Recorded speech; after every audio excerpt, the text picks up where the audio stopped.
Democratic gubernatorial candidate Matt Brown. Thanks for joining today. Thanks for having me, Kate. I appreciate your coming on. It's been certainly a busy week for you with a number of announcements. So let's go through what you've been putting forth this week. Let's start with the pro-choice and the women's rights issues that you put a lot of national people on board with this letter.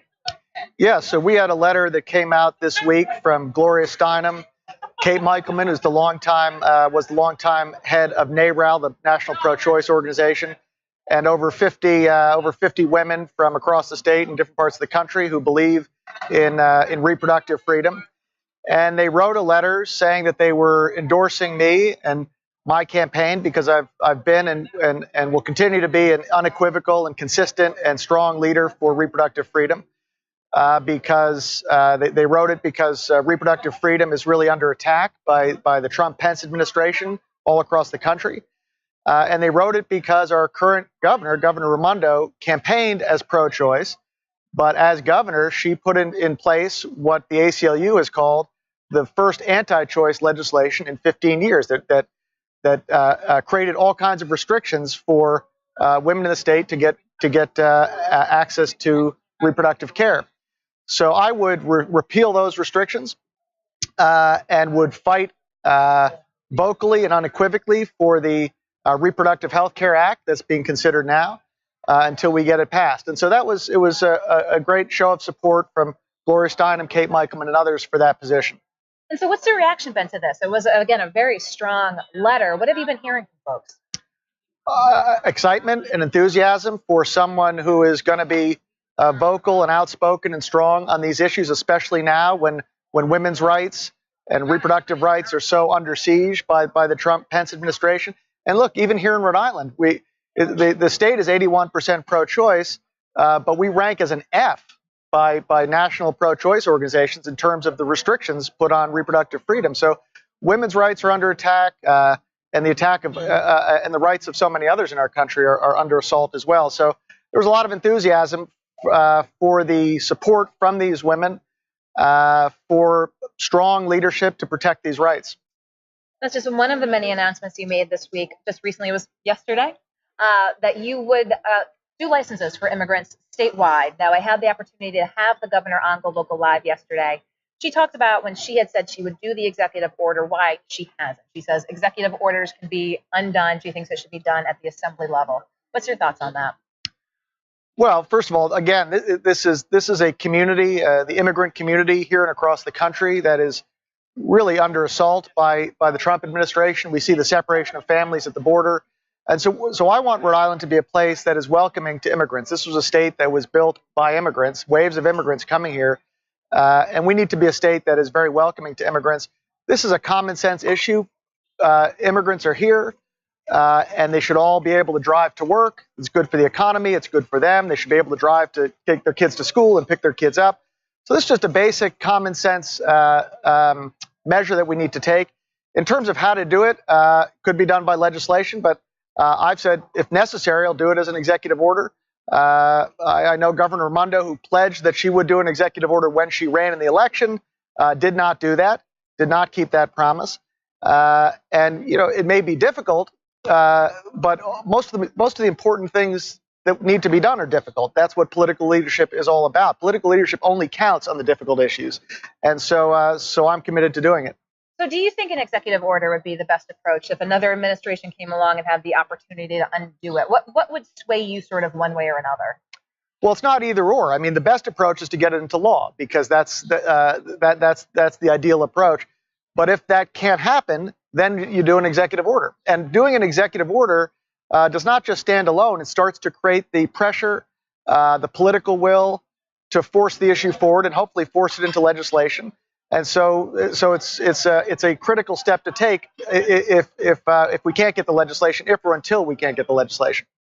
Let's talk more legislation happening actually right now up at the Rhode Island State House. We're in the waning days of the assembly here. There's still speculation that the Pawtucket Red Sox could have a piece of legislation. There's been recently amended legislation which leaders haven't actually seen yet. What are you keeping an eye on as it pertains to the Paw Sox? Well, my feeling is, as you know, that Governor Raimondo's signature economic development strategy is taking money from taxpayers and giving it to corporations. And I think that's not real economic development. If we have to pay for it with taxpayers' money, that's not real, sustainable, lasting economic development. It gets you a good press conference and a, quote, quick win where you can announce a corporation is opening an office here. But lasting economic development is going to be built on small businesses. It's going to be built on the future of where the economy is going to be. That's clean energy. That's why I'm opposed to the frack gas plant that Governor Raimondo has pushed for building in the forest up in Burrville and making Rhode Island the first fully clean energy state in the country. And we need to build up a robust local healthcare system. That's a huge part of the future of the economy and all kinds of jobs. And Governor Raimondo, by slashing Medicaid, has hurt the local healthcare system. And now we've seen hospitals closing. We're seeing large hospitals looking at selling themselves to out-of-state corporations.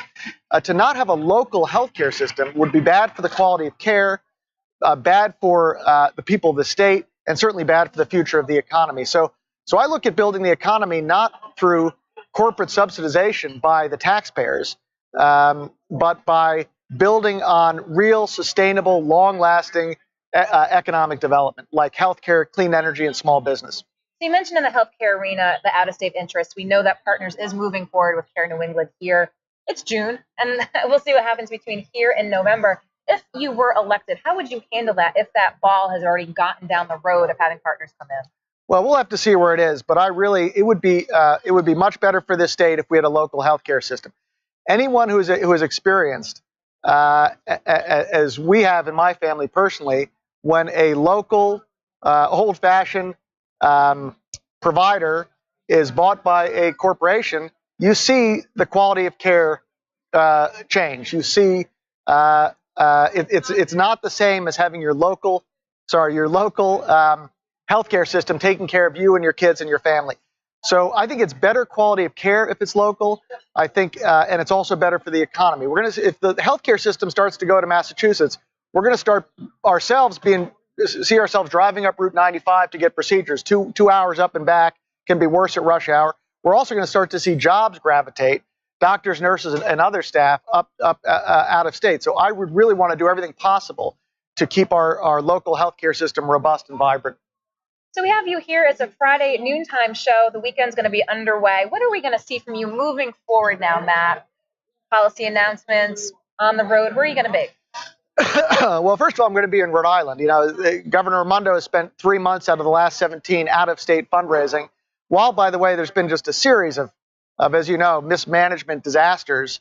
So I'm not going to be out-of-state fundraising. I'm going to be here. And certainly if I'm elected governor, I will be here to manage the state and not have the kind of financial mismanagement, organizational mismanagement like UHIP, et cetera, right up to this nursing home disaster that the legislature had to bail her out of with this budget. So I will be here. And on the campaign trail, we're going to be going around the state.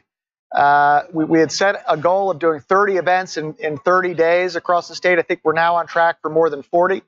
So this 40 events in 30 days. Yes, that's correct. No, we didn't add the number of days to the month. We added events to the days, exactly. So multiple events on days. And this campaign is going to be grassroots. So it's going around the state, meeting with people of different backgrounds, talking about issues. Doing the 30-second ads, that's not democracy. That's just marketing. Now, that's part of campaigns. You got to get your message out in that way, but you have to have conversations. You got to sit and talk with people and not just have them listen to you, but you have to listen to them and hear their ideas. I do not have all the ideas. No one person has all the ideas. We need to talk to each other and get behind the best ideas that we have, and that's what we're doing in this campaign. Well, Matt, I appreciate you taking the time to come up to the Hill here as you're doing 40 events in 30 days. Well, now I got to go find some good food up here for lunch. Plenty of good food up here. The sun is starting to come out on the Hill. The weekend is starting to get underway, and I appreciate you taking the time to come on. Matt Brown, thank you so much. Thank you, Kate. Okay. We'll let you walk off, and we'll welcome our next guest here onto Live.